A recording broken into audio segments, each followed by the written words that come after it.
All right, getting back to your family, man, that was a colorful, it sounds like there's so many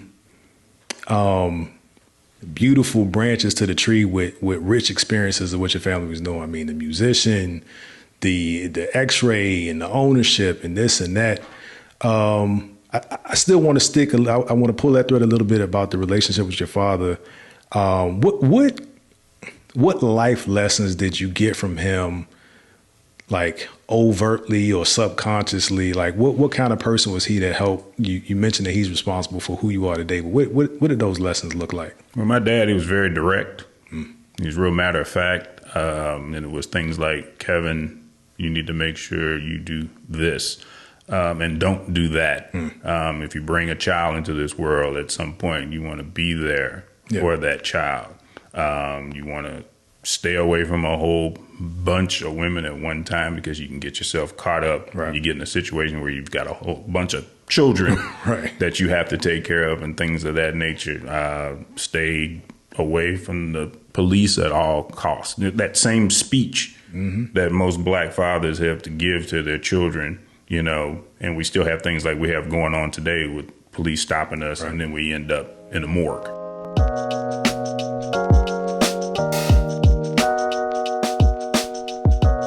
Welcome to the Dear Son Show. We have conversations about fatherhoods. It's for fathers, those with fathers, and the fatherless, so nobody's left out. These are the conversations I would want my son to have access to as he grows through life, so no topics are really off limits. In order to have these conversations, sometimes it helps for me to have a guest. And today we have a fabulous guest, Kevin Stallings. Welcome to the Dear Son Show. How are you, my brother? I'm good, my man. Appreciate the opportunity. Yeah, man. Glad to have you here. We got connected through another, I guess I call it alumni, a veteran on the show, Javan Blackston. And he spoke very highly of you. And after meeting you, you kind of met all of the things and lived up to what he said, man. So it's been a pleasure to get to know you the little bit that we have. And I look forward to getting to know you a little bit more through this conversation. But let's help the people understand who you are, man. Who is Kevin? Where are you from? Where's home? Originally, I am from St. Louis, Missouri, born and raised back in 1965. And I lived there until I was in my early 30s. Then left. Was married to a woman that was in the military, so that took me away from St. Louis to Colorado. Lived there a couple of years. Went there from California. Lived there for 4 years. And came to Texas back in '08, and I've been here ever since. Texas back up. So what was the Lou? Was it called the Lou then, or that was before y'all called it the Lou? It's always been the Lou. Always been the Lou. It's a lot different now than it was back in the day. A lot of things have changed. Yeah. And there's a whole bunch of stuff that hasn't changed, which is unfortunate. But, you know, it's home. Yeah. I was supposed to be there this weekend, but I'm not going to make it because I've got some prior things going on. Gotcha. That's going to keep me here in Texas. Okay. So what was your family dynamic in back in St. Louis? Siblings, parents in the household, what was that like? I grew up with my mom and dad. Cool. Until they both were called by the Lord. Okay. My mom passed away, I think it was 2005. My dad died a few years before that. He had Alzheimer's, unfortunately. That took him away. My mom had 2 kids prior to meeting my dad. Gotcha. And he had a son. Both my brother and my sister have passed on. Wow. Cancer ran on their father's side of the family. And then my dad had a son. He's deceased as well. Wow. And I believe he's at least 25 years older than me. And my other brother and sister, they were 20 years older than me. So my nickname was 20 years too late. 20 years too late. So I'm trying to process the math. So is it safe to say your parents were older when they had you? Yes, my mom was 30, and I can't remember how old my dad was, but he was born in 1918. Wow, Just to give you perspective. That's what I was looking for, because my grandmother was born in 1920. She passed in 2019. Before making 100, she would have been 100 in that spring. Wow. We buried my grandmother, whose birthday was yesterday, and Alzheimer's kind of accelerated her demise. So I can empathize with you in that regard. What was Wow, 1980. I'm really interested to understand what your relationship with your father was like, because that's like old school, and I don't mean that disrespectfully, but like my dad's old school, and that's like his parents' generation, and I don't understand that in my family. I never had a grandfather. That was my dad's father died long before I was born, or he was even met my mom or anything. My mom's dad was a bum. He left them. I never met him, and he also passed. Okay. So I'm interested in what like having a father from that school was like. What was your relationship like? My relationship with my dad was great. I mean, he was there for everything. Football. I was a swimmer. I played water polo, things of that nature. He was always there. I never met his dad. Obviously, he was born long before. So if my dad was in 1918, you can just imagine when his dad was born. I remember my mom's dad one time as he was getting on me as a kid. That's the only time I remember him. Wow. But my relationship with my father was great. I mean, he was there. He made me into the man that I am today. Yeah. In terms of being responsible, taking care of your responsibilities, doing what you need to do, working hard. Yeah. And he's part to blame for the business that I have. To blame. He's part of the blame between him, my mom, and my sister. Okay. My sister, she was a real firecracker. She was real militant. Yeah. But she was a good girl. She was an X-ray tech. So that's my dad. Okay. And she went on to open up her own ultrasound business, her and her husband. Okay. Which he still has today in St. Louis. Wow. He's originally from Clarksville, Tennessee. Okay. And my sister went to Tennessee State. So that's how Gotcha. they met. Gotcha. My brother was a musician, a very well-known musician. Really? His name was Luther Thomas. Okay. I've seen his albums in record stores and movies. What did he play? He played the saxophone, but he could play anything. He had a master's in music. Was he more jazz? What Jazz. I love jazz. And he had a group called the St. Louis Jazz Ensemble, but he lived in New York. Wow. And he eventually moved to Denmark and married a girl from Iceland, but that's where he passed away, in Denmark. Wow, that is a lot. A lot. That's a lot. This first 3 minutes. I do want to before we get deeper into your family story, give an opportunity for you to let people know about your business that you kind of you said your father is kind of to blame for. But like again, I met you through the intent to do business, and our relationship is growing from there. But tell everybody about your business. I think they can see it. Hopefully, they can see it. And if you're watching, you see the logo on the shirt, but what's that business about? So Prodigal Sight and Sound is a full service audio video installation company. So for instance, if you were to go into Best Buy and you buy a television, and typically they'll try to sell you the installation where they come and set it up. That's what we do. So we also do things like whole house audio, your media rooms, because just about every home here in Texas has a media room in it, so we can come in and do all of that. And one of the reasons I approached you about it is because people that look like us typically aren't in this business. And I wanted our people to know that you don't have to spend that money with a company like Best Buy or Nebraska Furniture Mart, and that's not disparaging them in any way, because I used to work in that capacity. I managed for Best Buy for 6 years.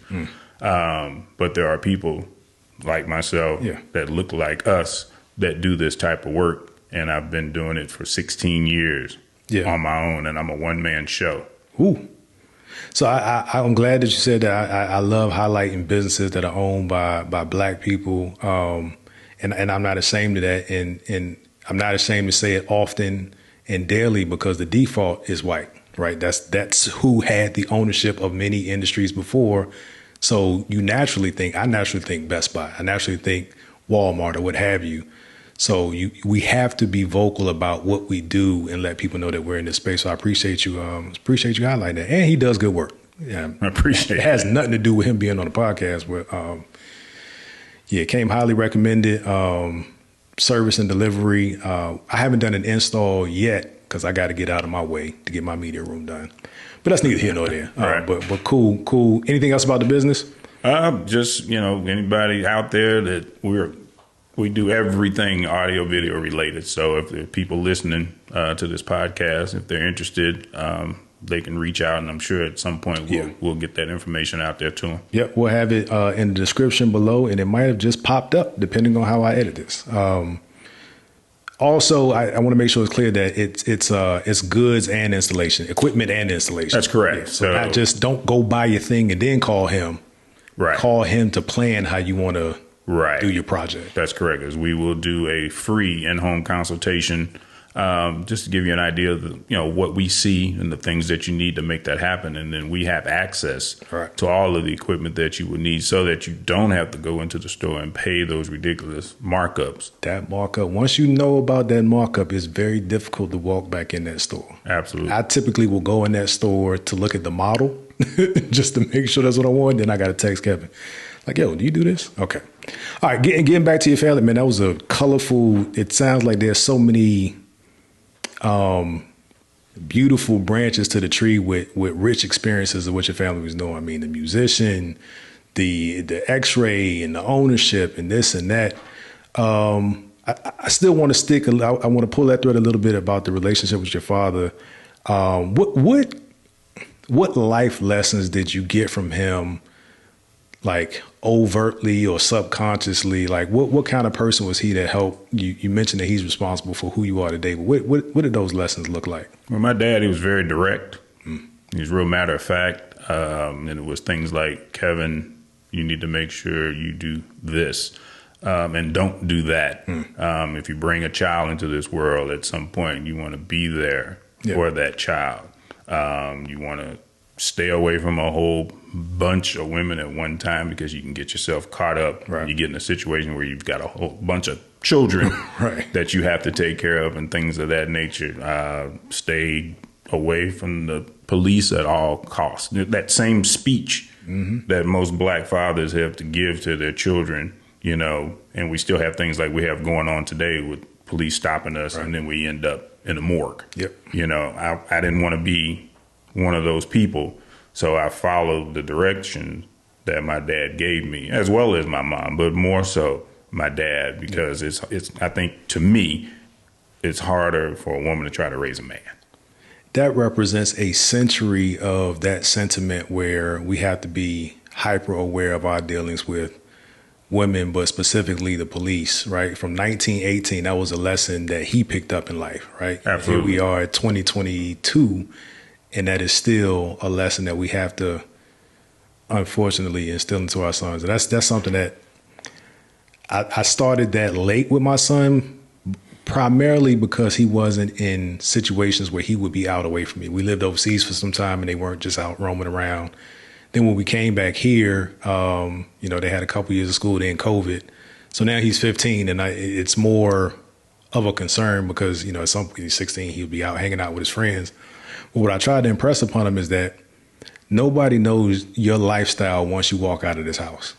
To them, you look like every other thing that they either love or hate or despise, and you have to be aware. And the things that I'm telling you is because I've seen it before. You haven't seen it, so you don't know how to process it because you haven't dealt with it. And that's just, it's unfortunate that we have to do that, but it's a mandatory thing to actually give them a chance in today's world. Even if we try to protect them and put them in the best neighborhoods we can, the best schools that we can, it's just a real thing that they have to contend with.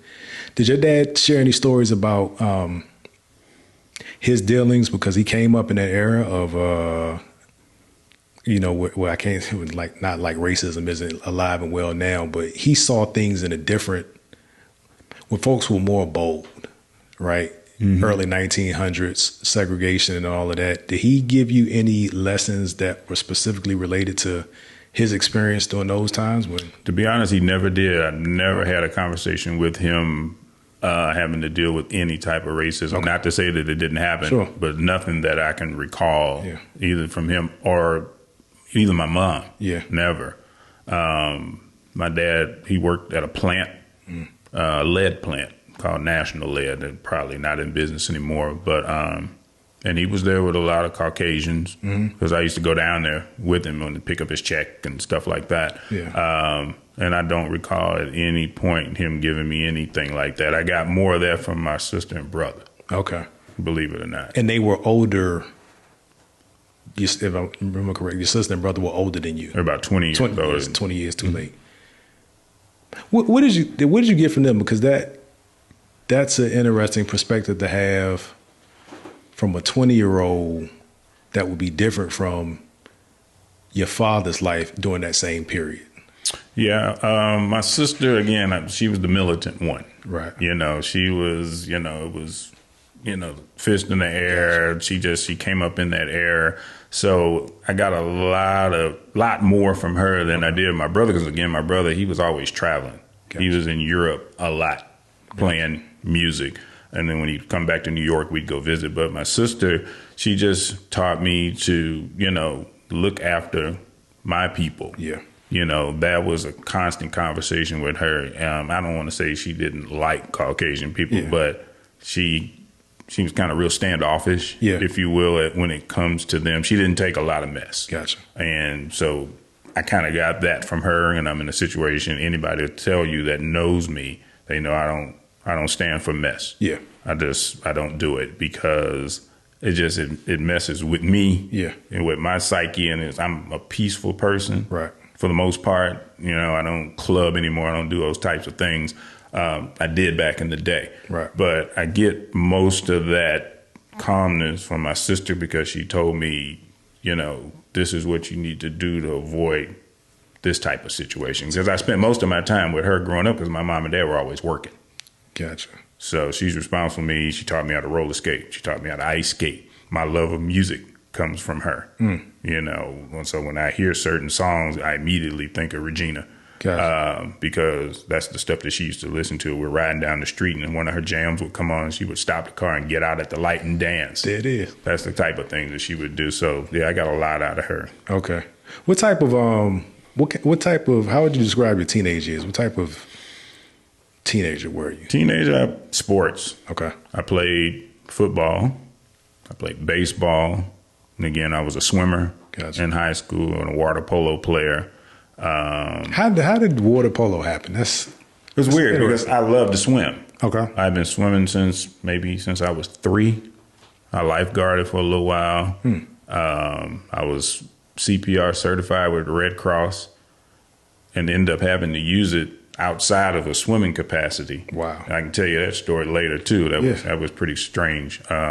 You think that your lifeguard, you'd at least use it at the pool. I used it in a mall to save a kid. Got it. Let's hear that now. Well, I was managing a clothing store at the time. Most people probably heard of Merry-Go-Round. Used to be a clothing store, but they had a chain store called Ativo. Okay. And I managed that store, and one evening somebody ran into the store and says, "Anybody in here know CPR?" And I was like, "Yes, why?"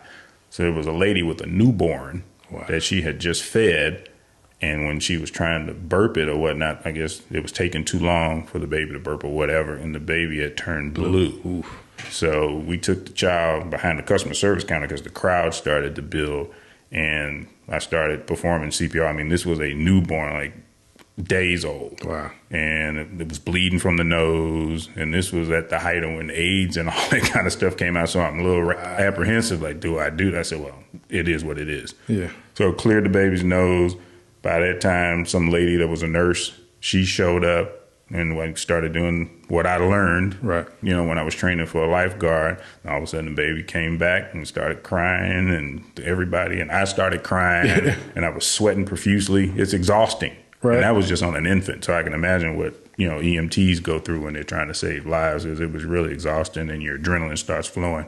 And that baby is probably that kid's probably 30 now. Wow.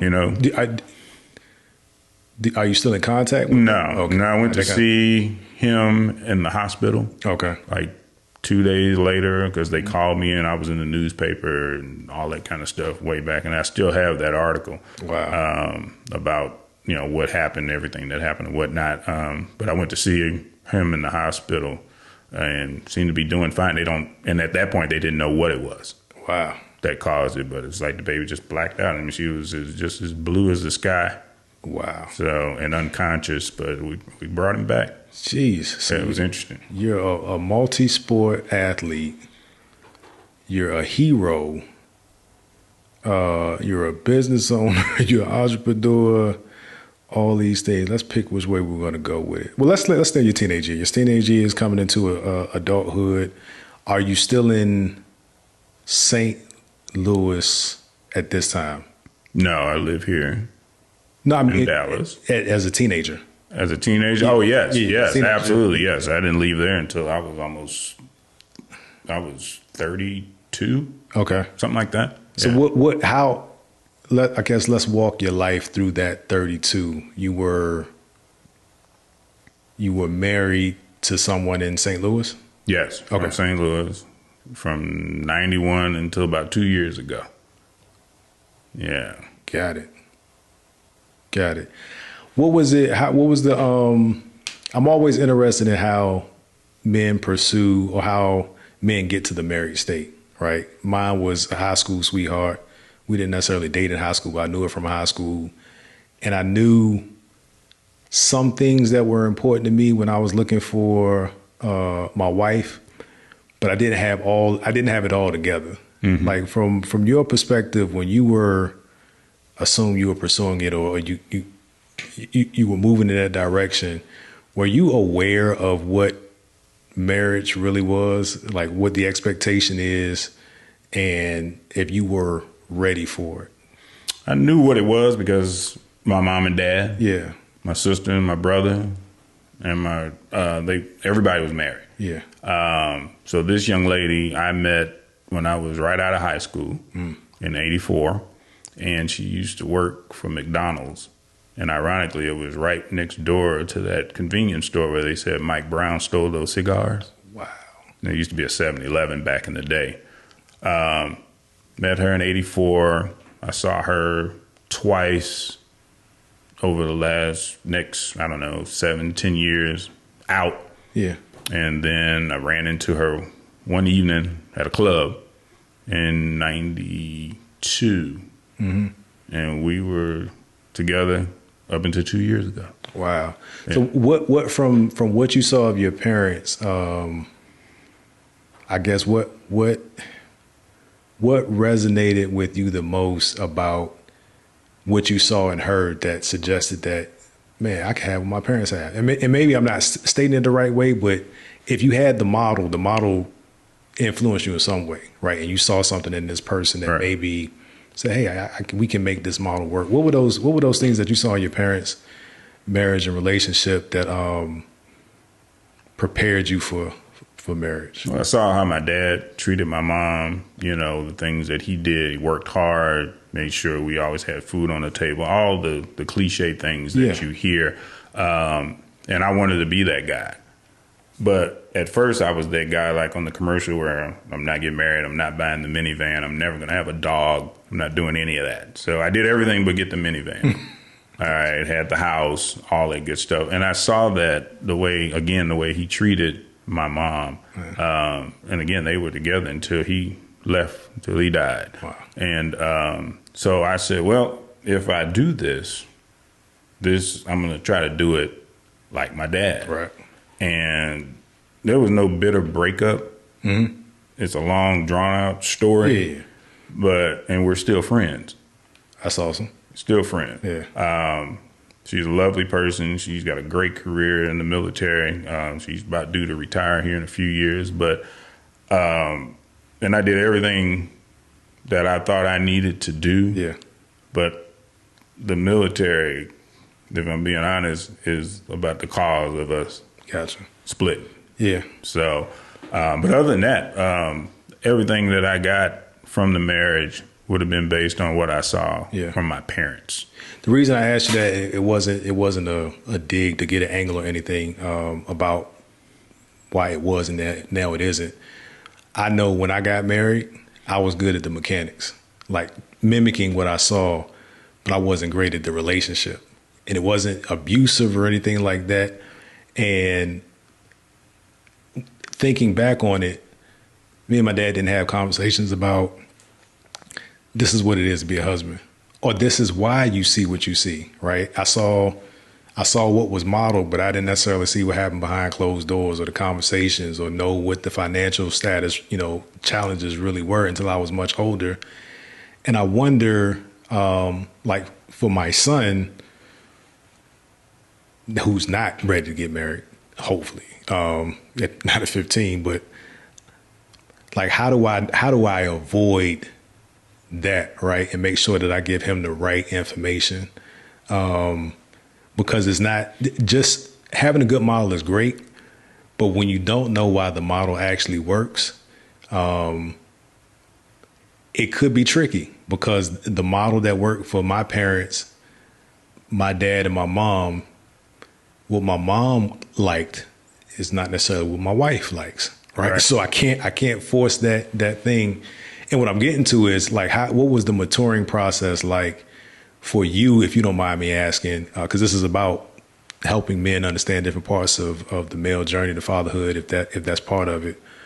But did you have any of those conversations with your dad, or was it what you saw is what you saw, and you took from it what you thought you needed and tried to apply it, and then you kind of adjust as you? Yeah, I basically took what I saw because, again, I can never, ever recall having a conversation about my dad about one day if I get married. Yeah. He just always told me, this is how you take care of a woman. That's basically what it was. And those are different things. Yes. Like, those, both are important, but those are different things. Do you have kids now? I have one daughter. Okay. She's 27 years old. Okay.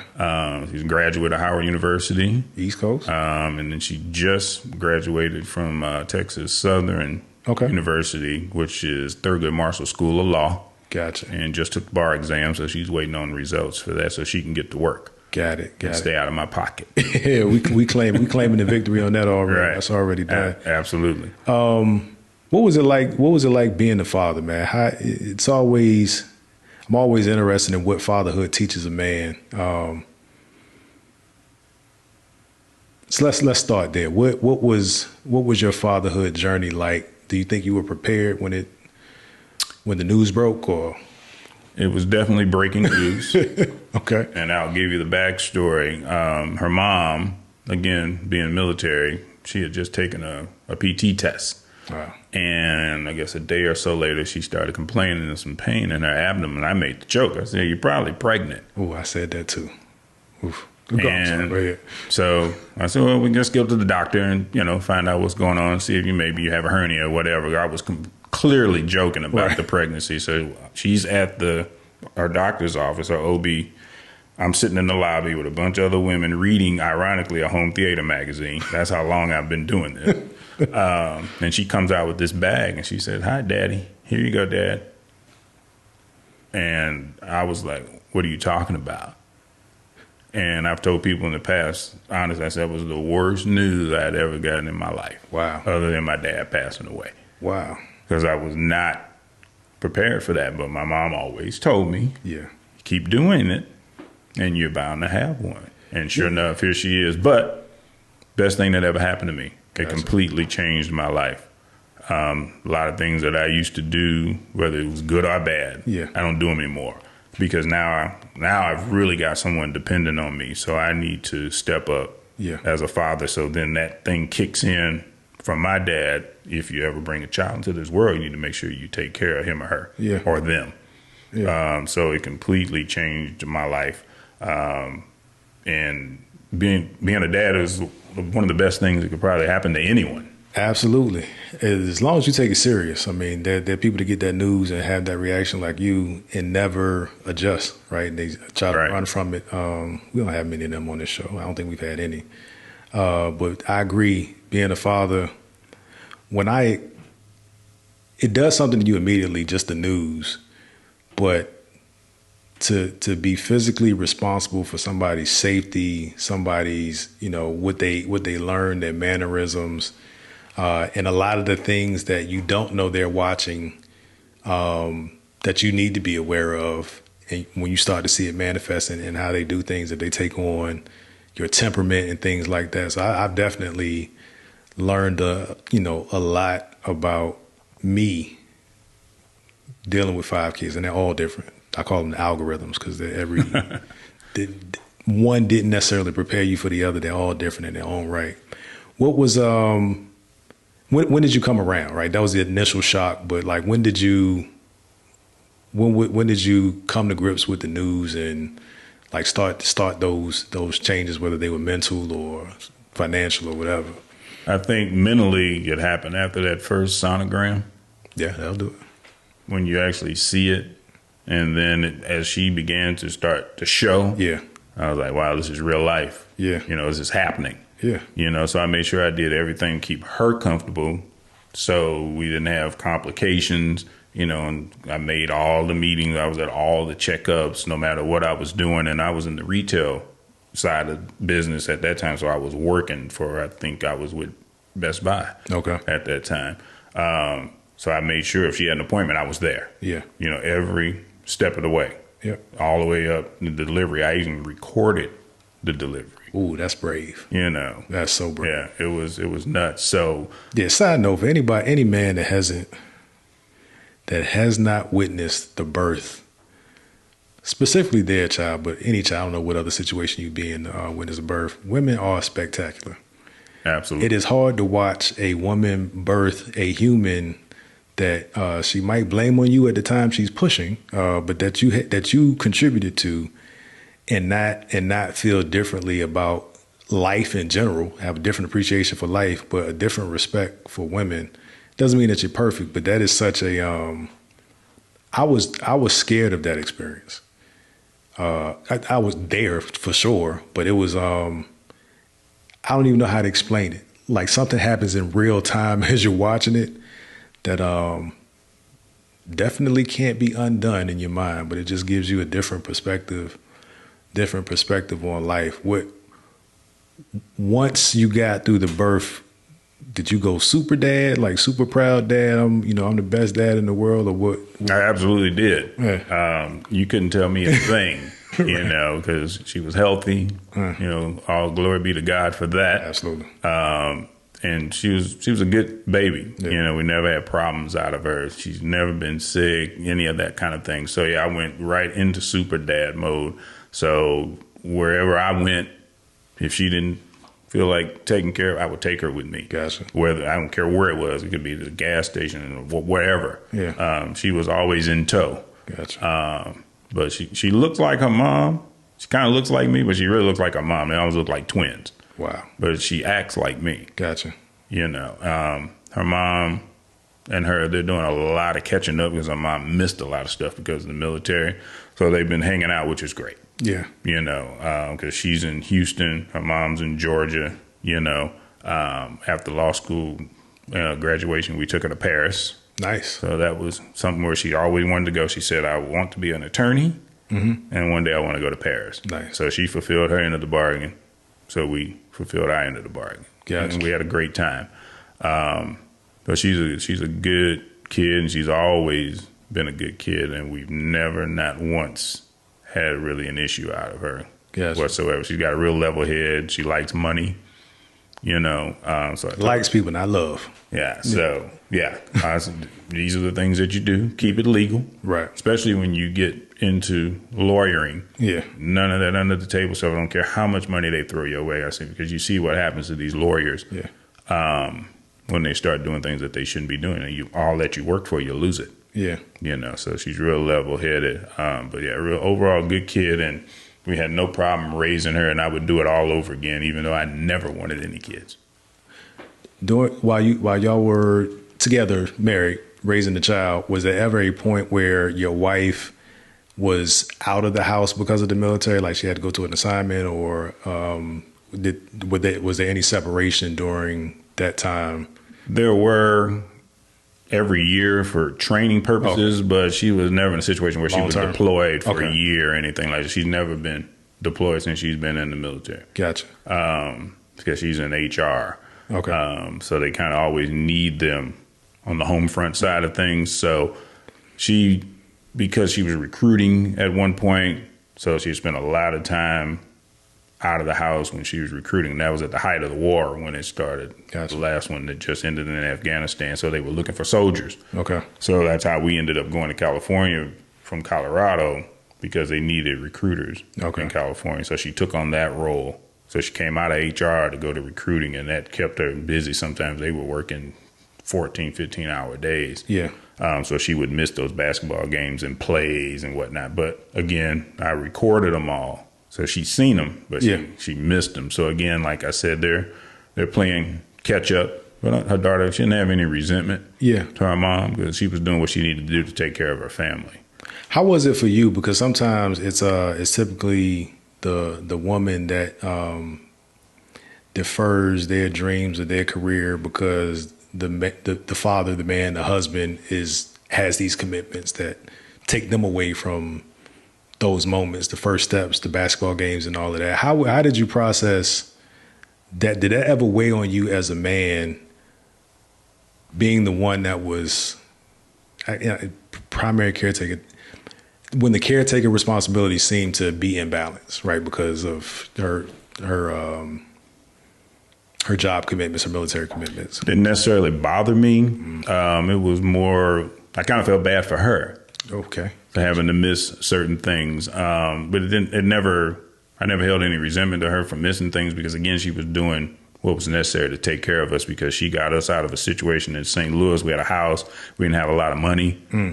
Credit was bad, things of that nature. Because we jumped into a home thinking we could afford it, and we really couldn't. It didn't get foreclosed on, anything like that, and we sold it immediately when we left.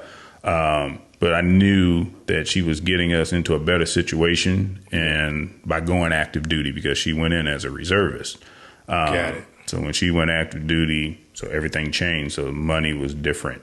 I was already in this industry, but I was, again, on the management side working for like Ultimate Electronics and Best Buy. So wherever we would move to, all I do is call one of my reps. They set me up with an interview, and I basically have the job when I get there because of how long I'd been in the industry. So it was never any problem or resentment for me with her doing what she needed to do to take care of her family because, that's what grown-ups do. Do you mind we dive into that? Because I think that is something that a lot of men struggle with. I definitely went through those situations where money was ugly. And I wasn't necessarily so open with my wife. And she trusted me, like I always say, she trusts me way too much. But I got us into those situations, and I wasn't mature enough to have those conversations and be open with her in real time about what's happening. Do you mind talking about like what your situation was and how that impacted you as a man? Not even if there was any strain in your relationship, but I want to encourage men to use their words, right? Because you get in those situations, and the ego can set you down a path to destruction without you even being aware of it. So what was that? What was that tough time like? How did y'all get through it? Or how did you approach it as a man? And you had your daughter was born at this time, right? That's correct. Yeah. It was different. Again, the ego and your pride kicks in because you're the man, and you're supposed to be able to take care of things. And I was in a situation where I was in management, but I was a selling manager, so there was commission involved. So if the sales weren't where they needed to be, the money wasn't coming in the way that it should. Yeah. At the time, she was a reservist, but also working at a school, not paying that much. Yeah. So, and then all of a sudden, we got a kid on the way. So a lot of just money a lot more going out than it was coming in. Yeah. So what did we do? Well, one thing we did is she decided to go active duty. She did that without even telling me she was doing it. She had mentioned it once before, some years before, and I had talked her out of it. I was like, don't do that, because I was afraid that she would get caught and go overseas or somewhere and get killed or something, or work, something like that. But she came home one day and said, I got picked up. And I was like, what are you talking about? And I thought she was talking about she got stopped by the police or something. Right. She said, I got picked up for active duty. And I said, what are you talking about, Kim? And she said, we're moving. Moving where? Colorado. And the first thing out of my mouth was, I'm not going to Colorado. Yeah. She said, well, I have to go. And so some weeks went by, and she's getting things prepared. And I said, she is serious. She's going. She is dead serious. So our orders come. She shows them to me. I have to be there on this such a date, blah, blah, blah. So I said all that to say the steps that she took allowed me to take some other steps to get us financially set. And after we left St. Louis, we've never had another financial problem. So I credit her for getting us out of there. That's big to credit her, because like even some men will get stuck on the fact that she made that decision, and if it was without you, some men would feel some kind of way. And again, in my situation, this sounds so stupid. I pretty much came home and told my wife I'm an entrepreneur. Like I no longer have the job that I went to. Right. I mean, I told her the day that I gave my 2 weeks notice, but it was, I'm doing this, and I wasn't, again, mature enough to realize the importance of her being part of that conversation. And she was getting out of the Air Force. So we had that conversation about her getting out of the Air Force. Of course, that assumed that I was keeping my job. Then I said, nah, I'm gonna work from home. I had no plan. And it really set us back, and it put me in a position where I felt like I was forced to make some decisions. Like that's why I ended up going overseas for a year, because we was probably about to lose our house because we couldn't make the mortgage payments. But at that time, if you went overseas with KBR, some of the other contractors to the war zone, there was a number of benefits, and you were getting paid more than you would based on the skill set I had at the time. And so that's why I'm asking from a perspective of interest, and hopefully to give other men and women that are listening just a nod to communication, right? Communication solves a lot of things, but especially it gets exponentially more complex when the marriage, then you got kids, and at that time we had 3 kids. Like this was super stupid. It was 2 kids and 1 on the way when my wife got out. One thing that I ask fathers is, and it stems from an Instagram post that I put up called Dad Facts. Like we want to celebrate fathers. What would you consider your biggest flex as a father? What is the thing you're most proud of from your fatherhood journey? Well, one, just being a dad. Just the fact that I have somebody to call me their father, because I've been not just a dad, I'm a father. Right. Because I've done the things that I know that I should have done to make sure that she's grown up to be the woman that she is right now at 27 years old. Right. Then my next largest accomplishment is my business. Kind of like your situation. I was working for a company here, and one day I was sitting there and I was like, I'm done. And I left, and I hadn't been there in over 2 months, and I never told her that I had left and started this business. Wow. I was already working on it while I was there, getting my pipeline together and setting up my accounts with distributors and whatnot. Yeah. I just didn't know when I was going to take that leap and step out there. And finally, just one day, I was sitting there in the store, and I was like, today is the day. Yeah. So I called my manager. I was the assistant manager, and I called him. I told him I needed to talk to him, and he knew because I told him what I was planning. My child is my crowning achievement. Yeah. But my business is running right there, because it's a big deal to be successful in business for 16 years doing what I do. I've never had a bad complaint, a bad review. People can Google Prodigal Sight and Sound. We come up at the top, and I don't even pay for that advertisement on Google. If you do home theater in Texas or Grand Prairie, Texas, where I used to live, we pop up on there. I didn't know it. A client told me that. Wow. And I'm like, wow. So those are my 2 best achievements, man. And just, again, being a dad is probably the best thing that ever happened to me. Yeah. To this point, other than God putting breath in my body every morning for 56 years, and I'll be 57 this November. Dope. And I'm still moving around, no pains, no aches and stuff like that. So, God is good. What do you think your daughter's going to remember most about her relationship with you as her father? I would hope that Simone is her name. I would hope that she would remember the things that I've instilled in her as a father. I would think that she will carry that with her for the rest of her days, even after Dad is long gone. Yeah. Just the knowledge, the things that we've told her as parents, what to do, what not to do. Because basically I had the same conversations with her that my mom and dad had with me. The game doesn't change. Right. It's just the players. Yep. So, but she's keenly aware of situations that you don't want to get yourself into, because she's been taught that from a young age. Yeah. And she's always been driven again, she was 6 years old. I'll never forget it when she said she wanted to be a lawyer. She said she wanted to bang the gavel. We were like, well, Simone, that's a judge.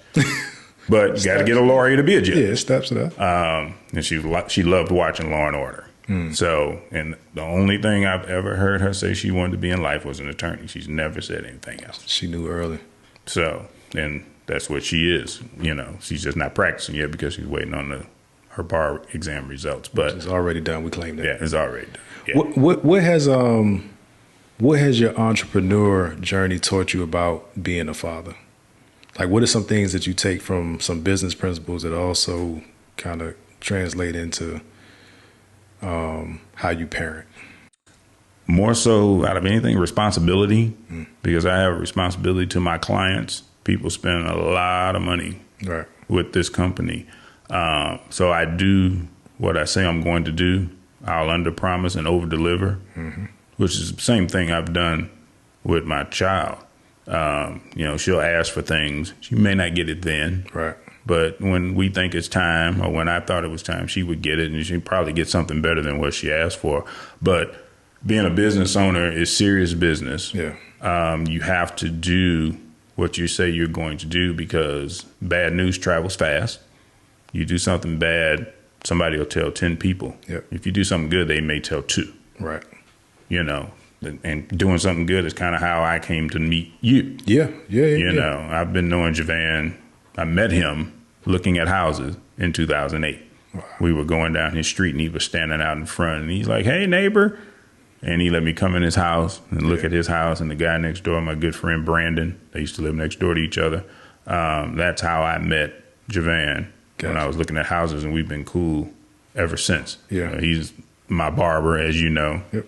I think he cuts your hair too. Yeah, so he be on me because he cuts my sons for sure. I'm going through a thing, people. I know my hair is in a transition state. Don't worry about it. Mind your business. I'm it's kind of this process that I'm going through. I'm seeing how far I can go, aligning with me coming out of corporate. I don't know if I'll make it to locks or what, but this is my hair journey.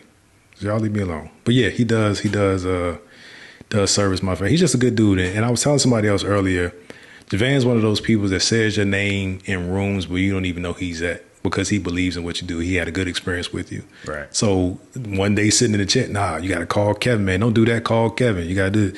My sprinkler system go out, man. You need to call us. He's that guy. Right. He does it with a good spirit and he doesn't expect anything back. And it's really made some meaningful connections that are facilitating my transition out of corporate. So the takeaway is be good people. Be good people to good people. You never know where those connections will land you. I want to wind the conversation at this point. Hopefully there'll be an opportunity to continue the conversation. I think I mentioned to you that I have a show idea that's not in this format that I think you would be perfect for because it focuses on people that are acting in their purpose, right? Living and acting in their purpose. And it sounds like what you do, you love, you're successful at it. So I do want to, if you're open to it, continue the dialogue under that platform, under that show idea. I do want to loop back before we close, let people, again, just kind of highlight your business. You know, some people skip ahead, some people catch different parts of it. But again, Prodigal Sight and Sound is it's a full service audio video installation company.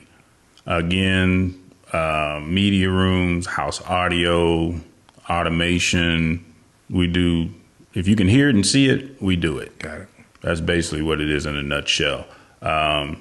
We also have a sales side to the business as well. So again, there's no need to pay retail pricing for goods, things that you need to bring your audio video experience to life.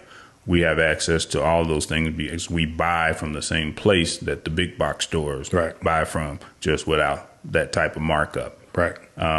So and they can be delivered nationwide, correct? That's nationwide. Okay. Yes. We have clients in Virginia. I've got a client in D.C. I've had a number of clients in St. Louis, Colorado, California, here. And again, it's just me. Right. But the name that I've built for this company has allowed me to grow my business beyond the state of Texas. Yep. So it's been 16 years, and I get calls daily from different places, and a lot of them come from out of state. Right. And we will travel. We will go do consultations out of state. And usually the customer takes care of us getting there. But if we need to pay to get there to take care of a customer, that's what we do. Yeah. And it still works out to be a better deal for the customer. Some people might not be processing why it makes sense, but if you understood the markup, you would know why it makes sense. And if you're gonna invest in the equipment to make your house comfortable and enjoyable, you want to make sure that the job is done properly by somebody that stands on it and has built a great reputation in the industry for doing that. Absolutely. Kevin, I appreciate you coming on the show. Again, we'll have your business information linked down below, or it may have appeared a couple times in this video already. I look forward, again, like I said, to having more conversations with you on another platform, or even on this platform. There's some group discussions that I'm planning that'll have multiple guys on it for perspective. Okay. And I'll definitely reach out to see if that's something that you're interested in. But for my listening audience, if you made it to this point, make sure that you liked and subscribed if you are on YouTube. This is also shown on Roku. If you're listening, you can go to Roku and search for the Dear Son Network. That is a channel that you can download like you would any other thing, Netflix or Crackle or any other apps that you would on Roku. We're working on the Amazon Fire TV, so that'll be coming soon. But yeah, we're serious about creating content that helps men see themselves as they should and helps us see our brothers in a different light, and make sure that our sons have access to this information so that they can build upon the foundation that we've laid, avoid the struggles that we've had, and not repeat these cycles unnecessarily. That is going to do it for this episode. We appreciate you guys. God bless you. Peace.